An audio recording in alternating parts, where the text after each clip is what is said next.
Welcome back to Health in Today's Woman. Tonight we're doing a show on vaccines.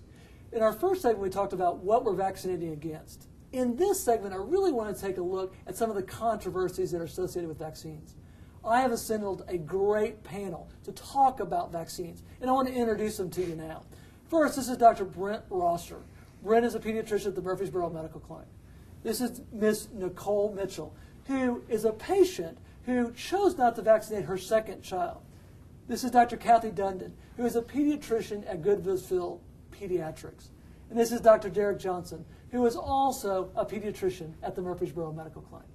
Now, I want to start this discussion with Nicole. And I want to say, first of all, thank you for coming, because I think this is a great chance for you to explain why you choose not to vaccinate your children. And I want you to feel comfortable doing that. But I want you to start off with, why do you not vaccinate? Did you choose not to vaccinate this child when you did vaccinate your older child? Well, I had my first son when I was 23 years old, and that was almost 15 years ago. And I didn't do a lot of research then, actually none, but I decided to take a different approach with my second son and weigh the benefits as well as some of the negative aspects of vaccinating. Okay, now I want to ask you a little bit, what did you see as some of the negative aspects of vaccinating that you really made your decision for you? Well, I was very concerned about some of the risks associated with the vaccines, and of course, autism is the biggest one that you hear about mostly in the news with vaccinating. But some of the other things, I read a lot of the manufacturers' inserts on the internet as far as what some of the side effects could be, and some of those things were really concerning to me. And one of the things I want to kind of expand this to the panel, because I think this is very important. Before we go to there, I want to ask you a very important question. Have you been discriminated against? When you did not choose to vaccinate your child, did you have a hard time finding the pediatrician who would take you? No, actually not. I did not. I actually had a consultation visit with appointments set up with about 3 different pediatricians. But I was fortunate and blessed that the very first pediatrician that I met with, which was Dr. Johnson, he made me feel comfortable.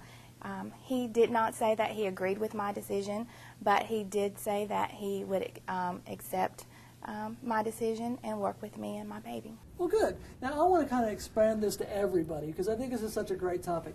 Do y'all take patients who don't vaccinate? Obviously, Derek does because he takes Nicole. What about, Brent or Kathy? Do you take patients that don't vaccinate? Why don't we start with Kathy? Do you take patients that don't vaccinate? I encourage people to, and I'm always trying to talk my practice into, but they have a lot of concerns. One of theirs is risk to other patients. In fact, some states have suggested that there should be a separate waiting room because unvaccinated children coming in could spread a disease, just like it's important for my staff to be vaccinated for H1 so they can't give it to the patients when they come in. But that's smaller. The other is there's a trust factor. There's an awful lot of science, and it's like speaking French. If you don't speak French, you really, no matter how hard you read, the internet is full of misinformation. It needs to be a reputable site, and I've read the anti. It would fool most everyone, even college-educated people. Just like if I want to make a decision about something with the heart of a child, right, I could try to research it. And I read 2 papers that say, with that condition, I should do this. And I think that's what I should do. But then I call the cardiologist, and they say, oh, no, there's 6 more papers that have come out since then that really spell out here. And over in Harvard, they've just done this research, so the standard right now is this is what's best. There's no way, no matter how much I read, I can know what the cardiologist knows. And so I have to depend on him. Right. The same with the neurologist. And so I think the doctors in my group feel like over time, if we continue to work with someone, that we should build a trust factor. And if we really think vaccines are the best thing for children, that there's something wrong with the trust factor over time. Because there's so much bad information. Right. People can't come in and not know me and just believe what I believe. It's over time. But. And I think, Nicole, what do you have to say about that? Because I think it's interesting because we got 2 different views. And what do you say? You did do your research, which is not necessarily what everybody does. What do you think about that? Do you think there's a trust factor that, I may want to vaccinate later? There is always a possibility. It's not something that I'm just totally against. I think more so than anything, I wanted to wait until he was older and then maybe give that some consideration at a later date. I was more concerned with giving him the vaccinations when he was first born. And that's a great point, because I think a lot of patients have that about, it's not necessarily that I want to do this, don't want to do this, I just don't necessarily want to do it now. Brent, I want you to get your throw in your 2 cents also.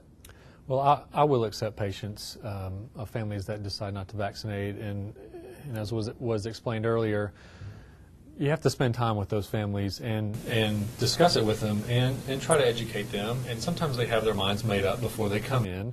Sometimes they just want my input on it, and then they go home and discuss it. And oftentimes they will decide to vaccinate. Sometimes they won't. But I will support their decision. And I understand that and people's reluctance to vaccinate.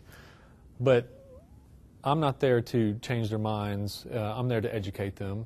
And as was said earlier, some of my patients feel uncomfortable vaccinating when their children are babies. Right. And they like to wait and make sure that they're healthy, that they develop well, and that they're on track with that, and they'll vaccinate later. And so that discussion comes up a lot too.